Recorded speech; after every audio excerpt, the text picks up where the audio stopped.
As you know, these are the people who are living on the land, and the project is not a UNDP project. It belongs to the people. We are just helping them to be able to harness the water.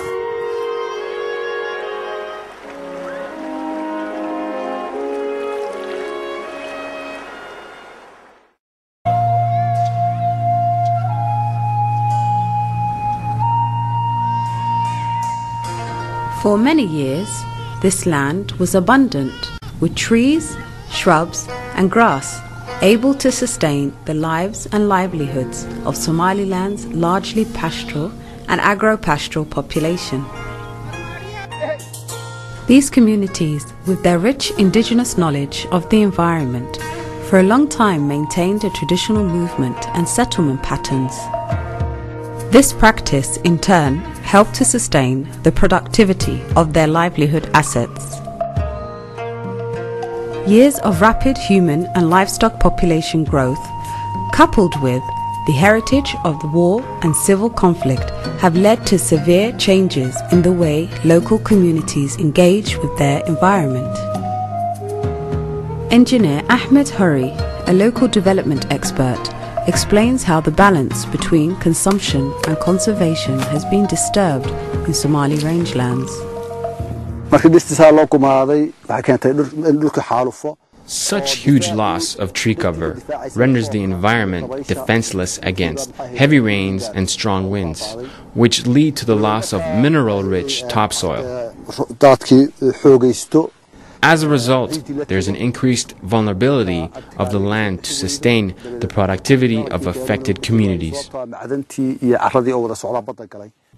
Rural Somali communities in particular, and by extension all Somalis, are now paying a great deal for the mistakes made over the years. For agro-pastoralists like Sado Aidid, heavy rains conjure up mixed feelings of optimism and terror.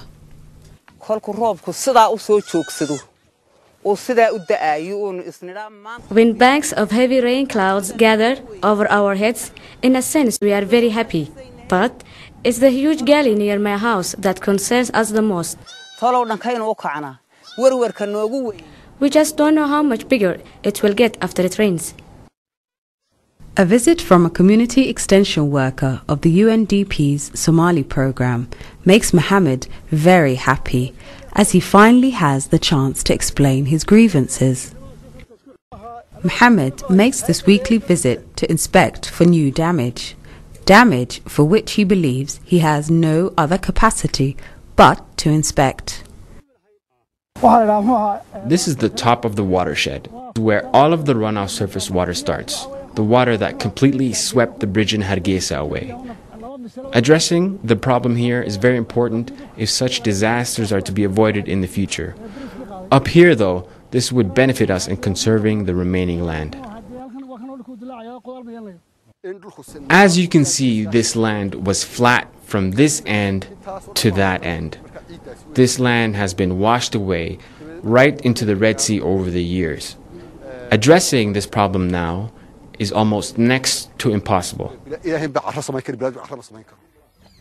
The UNDP understands this complex and multifaceted process of environmental degradation. A process which renders communities, such as that of Abereen, vulnerable to not only the decline of livelihood productivity, but also to the loss of property and infrastructure. Simple and inexpensive techniques can go a long way in both protecting the remaining valuable land while also rehabilitating degraded land.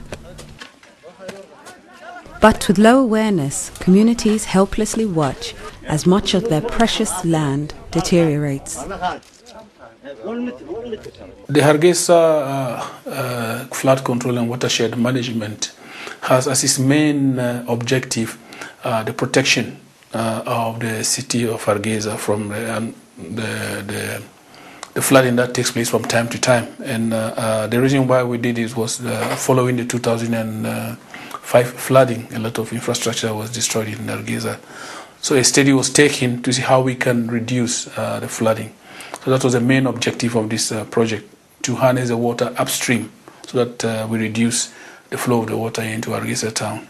The second objective is, whilst protecting the town, we try to harness the water for the people staying upstream to use it for their livelihood. So building dams, retaining the water for the animals and also for the farming communities.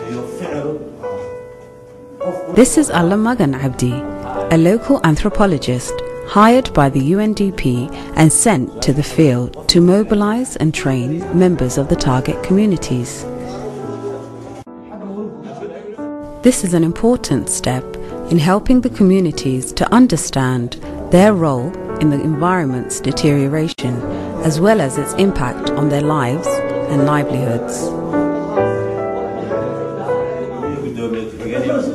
Community mobilization and training is a tool to empower the community with the understanding to implement such a multifaceted initiative.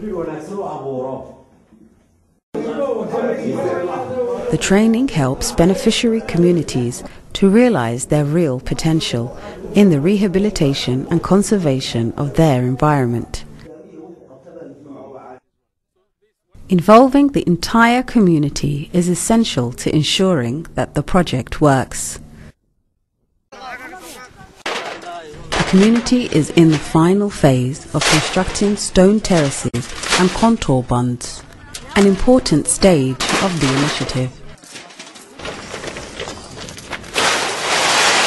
These are highly effective techniques intended to reduce the rapidly intensifying environmental degradation in the area.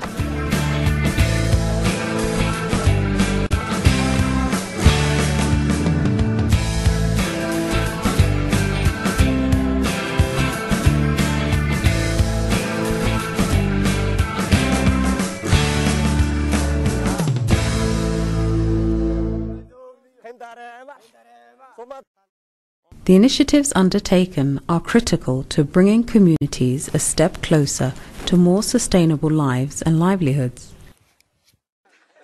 Equally important, the project has demonstrated that with greater awareness, little mobilization, and provisions of equipment and supplies, a great deal can be achieved.